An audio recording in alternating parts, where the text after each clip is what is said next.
91 से कंटिन्यू। सबसे पहले कार्यपत्रक 91 91 का सॉल्यूशन देखेंगे, जिसमें है कविता की पंक्तियों को पढ़कर उन्हें कहानी के रूप में लिखिए। टोटली आपको यहाँ पर क्या करना है, विधा को परिवर्तन कर देना है। जैसे कविता है तो कविता को कहानी में हम बदल देंगे। जैसे कविता पहले पढ़ेंगे हम। मैं घमंडों में भरा ऐठा हुआ, एक दिन जब था मुंडेरे पे खड़ा, अचानक दूर से उड़ता हुआ, एक तिनका आंख में मेरी पड़ा। मैं झिझक उठा, हुआ बेचैन सा, लाल होकर आंख भी दुखने लगी। मूठ देने लोग कपड़े की लगे, ऐंठ बेचारी दबे पांवों भागी। जब किसी ढप से निकला तनका गया, तब समझ में यूं मुझे ताने दिए, ऐठता तू किस लिए इतना रहा, एक तिनका है बहुत तेरे लिए। तो यहाँ पर एक छोटा सा तिनका भी आपकी अगर आंख में चला जाता है तो वो बहुत ज़्यादा पीड़ा कर देता है। जो हमारा अहंकार होता है कि हम बड़े हैं या हम बहुत कुछ कर सकते हैं, तो वो उस जो एंट होती हैं, जो अहंकार होता है, वो धरा का धरा रह जाता है। क्योंकि एक तिनका भी अपनी आंखों में नुकसान पहुंचा सकता है, दर्द कर सकता है, आपकी आंखों को दुखा सकता है, छोटा सा तिनका भी। तो हाँ, अपने आप पर बड़े होने का घमंड नहीं करना चाहिए, क्योंकि छोटी चीज़ भी आपको नुकसान पहुंचा सकती है, छोटी चीज़ भी बहुत इंपॉर्टेंट होती है। तो यहाँ पर इस कविता को हमने कहानी में इस तरह से परिवर्तन कर दिया है। जैसे एक दिन मैं छत की मुंडेर पर खड़ा था, मुझे अपने आप पर बहुत घमंड था, अचानक हवा के साथ एक तिनका मेरी आंख में गिर गया। मैंने आंख को मसला, लेकिन तिनका बाहर नहीं निकला। मेरी आंख लाल होकर सूज गई, वो बहुत दर्द होने लगा।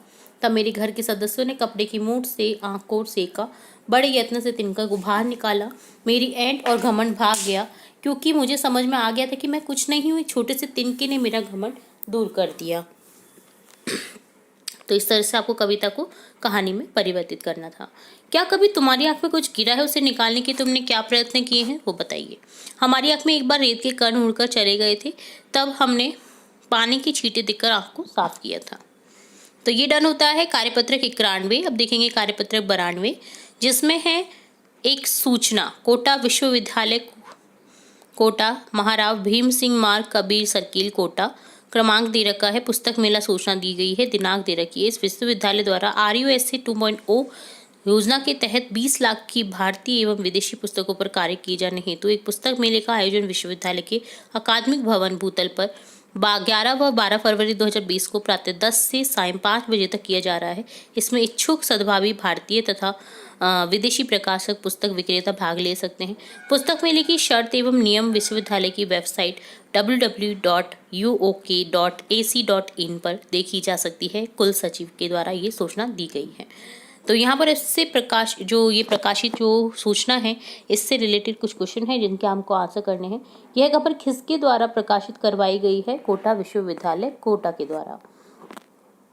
इस खबर में किसके बारे में सूचना दी गई है? पुस्तक मेले के बारे में। आप भी अपने स्कूल में आयोजित होने वाले शिक्षक दिवस उत्सव की सूचना तैयार कीजिए। तो आपको शिक्षक उत्सव की सूचना तैयार करनी है सूचना बोर्ड पर लगाने के लिए।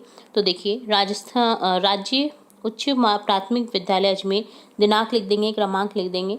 शिक्षक दिवस उत्सव, इस विद्यालय में दिनांक 5/9/2023 को सायं 4 से शिक्षक दिवस उत्सव का आयोजन किया जा रहा है। इसमें विभिन्न सांस्कृतिक कार्यक्रमों में हर कक्षा के विद्यालय जो बालक हैं वो भाग ले सकते हैं विद्यालय की, और उत्सव में सभी अभिभावकों को आना है। तो यहाँ पर ये उत्सव की जानकारी हमने इस तरह से लिख दी है। आप कोई और भी तरीके से लिख सकते हैं। शिक्षक दिवस उत्सव को किस तरह से आयोजन किया जाना है उसकी सूचना।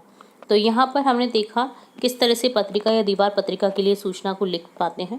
तो कार्यपत्रक 92 92 का सॉल्यूशन होता है डन। अब देखेंगे कार्यपत्रक 93 93 का सॉल्यूशन। यहाँ पर एक कविता है जिसे पढ़कर के प्रश्नों के उत्तर देने हैं। शुद्ध हवा और पानी शुद्ध खा पी बन गए गौतम बुद्ध।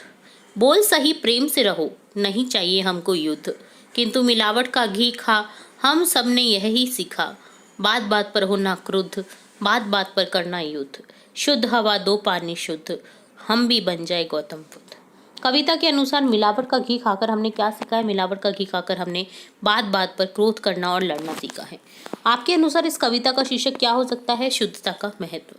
कविता के अनुसार गौतम बुद्ध ने हमें क्या संदेश दिया है? गौतम बुद्ध ने प्रेम से रहने का संदेश दिया है। उन्होंने लड़ाई से दूर रहने की बात कही है। तो आजकल शुद्धता का बहुत महत्व है। इवन आजकल लोग प्लांट्स अपने घर में उगा रहे हैं, जैसे धनिया, पालक, मेथी, टमाटर, भिंडी इत्यादि की खेती अपने घर के बालकनी में कर रहे हैं लोग। और भी बहुत सारे जो उगा सकते हैं वो सभी अपने अपने घर में उगाने का प्रयत्न कर रहे हैं ताकि शुद्ध चीज़ें खा सकें, क्योंकि आजकल मार्केट में जो चीज़ें मिल रही हैं बहुत केमिकल युक्त चीज़ें मिल रही हैं। केमिकल का छिड़काव करके आजकल फल फ्रूट को उगाया जा रहा है, जो कि बहुत ही हानिकारक होता है हमारे शरीर के लिए। तो ऑर्गेनिक फूड का प्रचलन चढ़ गया है, पर आपको क्या पता कि वो ऑर्गेनिक फूड में भी केमिकल का यूज़ नहीं हुआ है, हम थोड़ी जा कर के देखते हैं कहीं भी। तो बेसिकली ये कहने का तात्पर्य है मेरा कि आप भी अपने घर पे कुछ पौधे जो आप उगा सकते हैं, जिनसे आपको कुछ ना कुछ चीज़ें मिल सकती हैं, वो आप ज़रूर से उगाएं अपने खाली पड़े ज़मीन पर या अपने बालकनी में, अपनी गैलरी में। तो जिससे आप थोड़ी बहुत चीज़ें जो शुद्ध पा सकते हैं वो तो कम से कम पा ही सकें। तो क्या आपके आसपास भी कोई ऐसा व्यक्ति जो बात बात पर क्रोध होते हैं, आप उन्हें कैसे समझाएंगे? उनको क्रोध करने के नतीजे व प्रेम की ताकत को समझाएंगे। हवा को शुद्ध रखने के लिए हमें क्या क्या करना चाहिए, अपने विचार लिखिए। तो यहाँ लिखेंगे कचरा इधर उधर नहीं फेंकना चाहिए, क्योंकि कचरा इधर उधर फेंकने से जो उसकी गंध है वो हवा में फैलेगी, जिससे वायु प्रदूषण होगा। प्लास्टिक कचरा आदि नहीं जलाना चाहिए, इससे भी वायु प्रदूषण होता है। अधिक से अधिक पेड़ लगाने चाहिए ताकि जो प्रदूषित हवा है उसका सोख कर सके पेड़ पौधे। तो यहाँ पर ये डन। और यहाँ पर आप कंटिन्यू देखेंगे कार्यपत्रक 94 से। तो काफ़ी कम वर्कशीट रही हैं अब आपकी प्रखर हिंदी कार्यपुस्तिका की। उम्मीद करते हैं आपको सभी कार्यपत्रक के सॉल्यूशन समझ आ गए होंगे। फिर भी अगर कोई डाउट रहता है तो आप कमेंट बॉक्स में कमेंट करके पूछ सकते हैं। तो स्टार्ट करेंगे कार्यपत्रक 94 के सॉल्यूशन से। फर्स्ट क्वेश्चन है, नीचे कुछ शब्द लिखे हैं, इन्हें नीचे बने कॉलम में उचित स्थान पर लिखिए। तो आपको शब्दों को उचित स्थान पर लिखना है, जैसे बारिश, वर्षा, दृष्टि, अनुज, धृत, दुग्ध। तो यहाँ पर आपको क्या करना है, बेसिकली तत्सम और तद्भव में बदलना है इन्हें। जैसे देखिए, जो शब्द आपको संस्कृत के लग रहे हैं वो तत्सम में लिखने हैं, जो शब्द आपके हिंदी के हैं वो आपको तद्भव में लिखने हैं। तो देखिए तत्सम में देखिए दुग्ध, कार्य, अनुज, वर्षा, वृष्टि, घृत, वृक्ष, ये सभी कहाँ हैं, कहाँ जाएंगी, ये घृत है ना, तो ये सभी कहाँ जाएंगी, तत्सम में, संस्कृत में। ठीक है, अब यहाँ पर देखिए वृक्ष वर्ष भी लिख देंगे ना। तो यहाँ पर तद्भव में लिखेंगे दूध, काज, छोटा, बारिश, अलग, घी, छोटा, नज़र, पेड़, हाथ, ये सभी हिंदी के शब्द आ जाएंगे। तो आपको यहाँ पर वर्ष भी लिख देना है। ठीक है, तत्सम में मैं आपको फिर से रिपीट कर रही हूँ, वर्ष। ओके, यहाँ पर आएगा तत्सम में। तो यहाँ पर आपको इस तरह से लिखना था। अब देखिए निम्न शब्दों के तत्सम रूप लिखिए, यानी आपको संस्कृत में लिखना है हिंदी शब्दों को। जेठ, ज्येष्ठ, दांत, दंत, धर्म, धन, घोड़ा, घोटक, आँख, अक्षी, माटी, मिट्टी, आखर, अक्षर, कर्म, कर्म, मकान, गृह। नेक्स्ट है तद्भव एवं तत्सम शब्दों का वाक्य में प्रयोग कीजिए। दूध, बच्चों को दूध अवश्य पीना चाहिए। दुग्ध, दुग्ध का एक वाहन मथुरा जा रहा था। काज, कौन सी काज कठिन जगमाही। कार्य, हमें अपना कार्य समय पर करना चाहिए। तो इस तरह से आपको यहाँ पर इन शब्दों का यूज़ करना था। चलिए, ये होता है डन आपका कार्यपत्रक 94 का सॉल्यूशन। अब देखेंगे कार्यपत्रक 95। यहाँ पर एक कविता है जिसे पढ़ना है। देखिए, डाल पर उल्टे लटके बच्चे, तोड़ रहे थे आम वो कच्चे, लगा पेड़ पर था एक छत्ता, गिरा टूटकर उस पर पत्ता। जैसे ही उस पर गिरेगा तो आगे क्या होगा, आपको कल्पना से आगे बढ़ाना है इस कविता को। मधुमक्खियाँ बैठी उसमें, उनको आया बहुत ही गुस्सा, उड़कर सारी बाहर आ गई, करने बच्चों पर वे हमला। काटा सबने इधर उधर से, सबक सिखाना था जो पक्का, सारे बच्चे गिरे धड़ाम, गिर गए सारे कच्चे आम, अब ना तोड़ेंगे चोरी से, तौबा तौबा कच्चे आम। तो इस तरह से आपको अपनी कल्पना से इस कविता को आगे बढ़ाना था, और इसे लर्न भी जरूर करें और सुनाइए अपनी बाल सभा में, अपने कहीं भी फंक्शन जो आपके होते हैं जहाँ पर आपको कुछ सुनाने का मौका मिलता है, तो ये कविता जरूर से सुनाइए, बहुत ही अच्छी कविता है। तो इस तरह से आपको कल्पना से आगे बढ़ाना था यहाँ पर कविता को। तो ये होता है कार्यपत्र 95 का सॉल्यूशन डन। अब देखेंगे कार्यपत्र 96, जिसमें है एक अनुच्छेद जिसे पढ़ करके प्रश्न के उत्तर देने हैं। तो अनुच्छेद है, चित्तौड़गढ़ शूरवीरों का शहर है जो पहाड़ी पर बने दुर्ग के लिए प्रसिद्ध है। आपने चित्तौड़गढ़ का नाम सुना ही होगा। तो उत्तर भारत के सबसे महत्वपूर्ण किलों में से एक चित्तौड़गढ़ का किला राजपूतों के साहस, त्याग और बलिदान का प्रतीक है। चित्तौड़गढ़ का यह किला राजपूतों की वीरता और नारी के अद्वितीय साहस की ढेर सारी कहानियों की गवाह है। चित्तौड़गढ़ मेवाड़ की राजधानी थी। चित्तौड़गढ़ के दुर्ग को विश्व विरासत स्थल घोषित किया गया है। इसे सभी दुर्गों का सिरमौर भी कहा जाता है। यह किला बेडज नदी के किनारे बना है। दुनिया भर से लोग यहाँ किला को देखने के लिए आते हैं। सबसे अच्छी बात यहाँ ये है कि चित्तौड़गढ़ के दुर्ग को विश्व विरासत स्थल घोषित किया गया है, जिससे इसकी देखरेख हो सके और इसे देखने के लिए दूर विदेश से भी लोग आते हैं। चित्तौड़गढ़ किस लिए प्रसिद्ध है? पहाड़ी पर बने दुर्ग के लिए। चित्तौड़गढ़ का किला कौन सी नदी के किनारे है? बेडज नदी के किनारे। अर्थ लिखकर वाक्य बनाइए। सिरमौर, हिमालय हमारे देश का सिरमौर है। बलिदान, हमारे देश की आज़ादी के लिए कई वीरों ने बलिदान दिया है। शूरवीर, राजस्थान में महाराणा प्रताप जैसे शूरवीर हुए हैं। अद्वितीय, ताजमहल की सुंदरता संसार में अद्वितीय है। फोर्थ क्वेश्चन है, चित्तौड़गढ़ का किला किसका प्रसिद्ध है? चित्तौड़गढ़ का किला किसके लिए प्रसिद्ध है? तो राजपूतों के साहस, त्याग और बलिदान का प्रतीक है। किसका प्रतीक है आपको बताना था। दिए गए शब्दों के समानार्थी शब्द लिखिए। समान अर्थ वाले शब्द जैसे साहस का वीरता, विश्व का संसार हो जाएगा, दुर्ग का किला हो जाएगा। भारत के प्रसिद्ध किलों के नाम और वह कहाँ स्थित हैं लिखिए। किले के नाम जैसे नाहरगढ़ किला, सोनारगढ़, मेहरानगढ़। स्थान का नाम हो जाएगा, नाहरगढ़ किला है जयपुर में, सोनारगढ़ है जैसलमेर में और मेहरानगढ़ है जोधपुर में। तो यहाँ पर आपको प्रसिद्ध किलों के नाम और जगह लिखनी थी। तो ये देखेंगे कार्यपत्रक 97 का सॉल्यूशन, जिसमें एक गद्यांश दे रखा है जिससे पढ़कर के आपको प्रश्नों के उत्तर देने हैं। सांची की पहाड़ियों के बीचों बीच विशाल अर्धगोलाकार गुंबद के रूप में एक स्तूप स्थित है। इसे सम्राट अशोक ने बनवाया था। इसके शीर्ष पर कटघरे नुमा दीवार है जिसे वेष्टनी कहते हैं। इसके मध्य एक के ऊपर एक 3 छतरियां हैं। स्तूप के चारों ओर प्रदक्षिणा पथ है जो पत्थर की वेष्टनी से घिरा है। इस पर चढ़ने के लिए दक्षिण दिशा में 2 सीढ़ियां हैं। स्तूप के चारों ओर जमीन पर एक और वेष्टनी है जिस पर 4 प्रवेश द्वार है। इनकी ऊंचाई 10 मीटर है।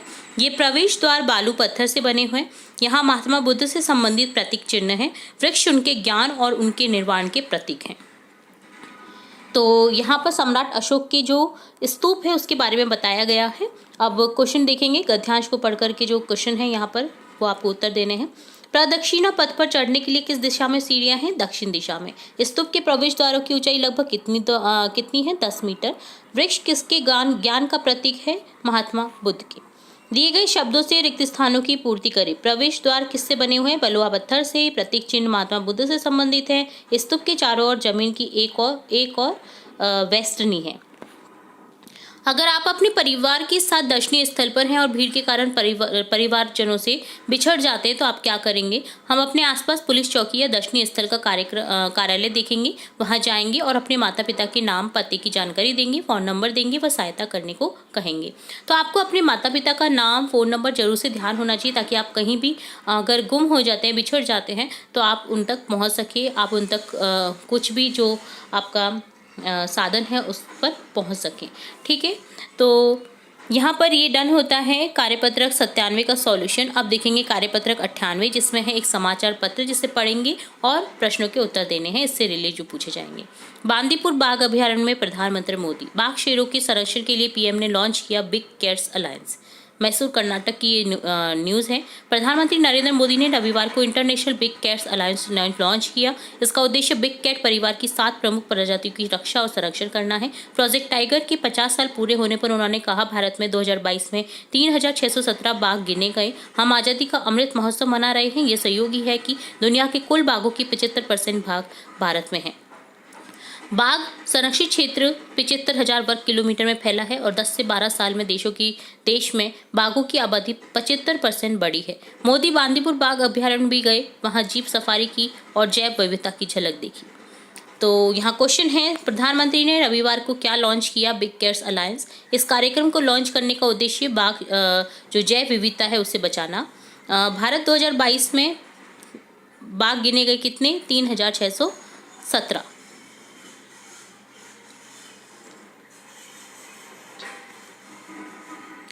भारत में 2022 में बाघ गिने गए 3617। ठीक है। पीएम श्री योजना में प्रदेश के 402 विद्यालयों का चयन। यहाँ पर एक और न्यूज़ है बीकानेर की कि प्रधानमंत्री नरेंद्र मोदी ने गत शिक्षक दिवस पर सरकारी स्कूलों के लिए पीएम श्री योजना करने की योजना की घोषणा की है।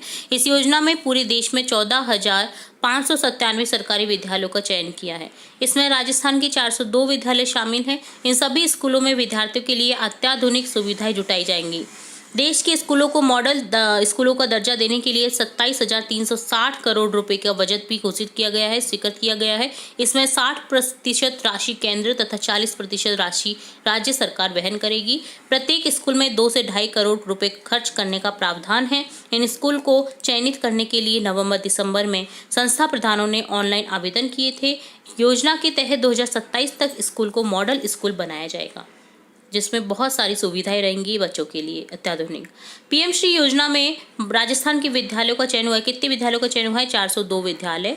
ऑप्शन द करेक्ट हो जाएगा। इस योजना के तहत स्कूलों को बनाया जाएगा मॉडल स्कूल। तो ये डन होता है कार्यपत्रक 98। अब देखेंगे कार्यपत्रक 99 का सॉल्यूशन 99।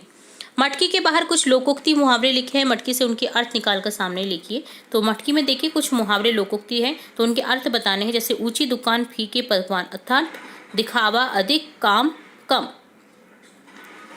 तो देखिए मटकी में जो है वो मुहावरों के अर्थ हैं और मटकी के बाहर कुछ मुहावरे हैं, उनकी अर्थ इसमें से ढूंढ करके आपको लिखने हैं। चारों खाने चित होना अर्थात बुरी तरह से हरा देना, हार जाना। दुम दबाकर भागना, डर जाना। हैकड़ी दिखाना, अकड़ दिखाना। जिसकी लाठी उसकी भैंस अर्थात बलशाली की जीत होगी। वे बेपेंदी का लोटा, जो ढुलकना लोटा होता है, जो इधर का उधर का कहीं का नहीं रहता है, वो होता है अवसरवादी। वो अवसर की तलाश में रहता है, जहां पर उसको अवसर मिल जाता है वो वहां का हो जाता है। तो ये होता है यहाँ पर फर्स्ट क्वेश्चन डन। अब देखेंगे सेकंड क्वेश्चन। दिए गए चित्र में देखकर उससे संबंधित मुहावरे लिखकर वाक्य में प्रयोग करें। जैसे आंख है, आंख का तारा। शिवम अपनी माँ की आंख का तारा है, अर्थात बहुत प्यारा होना। आंखों में धूल झोंकना। रमेश ने पैसे चुराकर अपने ही मित्र की आंखों में धूल झोंक दिया, यानी धोखा दे दिया। कान भरना। पड़ोसन ने बहू की सास के कान भर दिए। अब एक और कान से रिलेट होगा, कान खड़े होना। जरा सी हट से कुत्ते के कान खड़े हो जाते हैं ना, आपने देखा होगा कुत्ता कान खड़ा कर देता है जैसे ही आप उसके पास से निकलते हैं। हथेली है तो जान हथेली पर लेकर चलना हो जाएगा। देश के सिपाही हमेशा जान हथेली पर लेकर चलते हैं। हाथ बटाना अर्थात राधा अपनी माँ के साथ घर के कार्यों में हाथ बटा रही है। तो यहाँ पर आपने देखा मुहावरे और उनके अर्थ और वाक्य में प्रयोग। तो ये होता है डन। कार्यपत्रक 99 वर्कशीट 99। और इस हिंदी कार्यपुस्तिका का लास्ट कार्यपत्रक है 100 यानी 100। कार्यपत्रक 100 का सॉल्यूशन देखेंगे, जिसमें क्वेश्चन फर्स्ट है, आपके द्वारा पढ़ी गई कहानी के किसी एक पात्र के बारे में लिखिए। काफ़ी सारी आप कहानियाँ पढ़ चुके होंगे और मैंने अपने चैनल पर भी बहुत सारी कहानियाँ अपलोड कर रखी हैं। अगर नहीं देखी तो आप हमारी चैनल की प्लेलिस्ट से चेकआउट कर सकते हैं। तो यहाँ पर आप कोई भी एक पात्र के बारे में आपको बताना है जो आपने कहानियाँ पढ़ी हैं। जैसे मैं बता रही हूँ लोमड़ी और कौवा कहानी में। लोमड़ी बहुत चालाक स्वभाव की है। वह भूखी होने के कारण रोटी प्राप्त करना चाहती है, इसलिए उसने चालाकी से कौवे की प्रशंसा करके चौंक खुलवाई। उसे अपनी भूख के आगे किसी की परवाह नहीं है। आपने टीवी में कोई धारावाहिक देखा होगा, उसके विषय में अपने अनुभव लिखिए। तो हाँ, राधा कृष्ण धारावाहिक हमारे देश की प्राचीन संस्कृति से जुड़ा हुआ है। इस धारावाहिक द्वारा निश्चल प्रेम और धर्म के मार्ग को बताया गया है। बुरे कार्य करने वाला राक्षस समान होता है, जिसका अच्छाई द्वारा नाश हो जाता है। निम्नलिखित शब्दों का समास विग्रह करना यानी अलग करना है। उन शब्दों को समासिक पद को अलग करना है। जैसे पाप पुण्य जो द्वंद्व समास का एग्जाम्पल है, जो कि हो जाएगा पाप और पुण्य, जहाँ पर योजक चिन्ह का यूज होता है वो होते हैं एग्जाम्पल द्वंद्व समास के। नीलकंठ, नीला है कंठ जिसका, बहुब्री समास शिवजी। जहाँ पर नाम आ जाता है आपका उस मुहावरे का उस पद का, तो वो होता है आपका बहुब्री समास का एग्जाम्पल। जैसे गजानन है ना, दशानन। निम्नलिखित समास विग्रह का समस्त पद लिखिए। अभी आपने क्या किया, समास विग्रह किया। अब लिखना आपको समस्त पद यानी उनको मिला करके एक शब्द, सामासिक पद। शक्ति के अनुसार, यथाशक्ति जो कि अव्ययी भाव समास का एग्जाम्पल है, जहां पर आपको ज्यादातर वर्ड्स में शब्दों में देखने को मिलेगा उपसर्ग। ठीक है। मंत्रियों में प्रधान है जो प्रधानमंत्री। तो ये डन होता है आपका फोर्थ क्वेश्चन। निम्नलिखित फिफ्थ क्वेश्चन है, निम्नलिखित देशज और विदेशज शब्दों को पृथक कर लिखिए। देशज और विदेशज जो अपने देश की मिट्टी से जुड़े हुए हैं वो है देशी शब्द, जिन्हें आप आम बोलचाल में बोलते हैं। और जो विदेशियों से शब्द आए हैं, हिंदी में भी काफ़ी सारे ऐसे शब्द हैं जो विदेशियों से आए हैं, तो उनको लिखना है विदेशज में। जैसे यहाँ पर देशज में मेरे अकॉर्डिंग है, यहाँ पर हवा, जन्म, गाड़ी, देशज शब्द हो जाएंगे। विदेशज में आ जाएगा अक्ल, शब्द, पेन, मीटर, कैंची। तो ये डन होता है।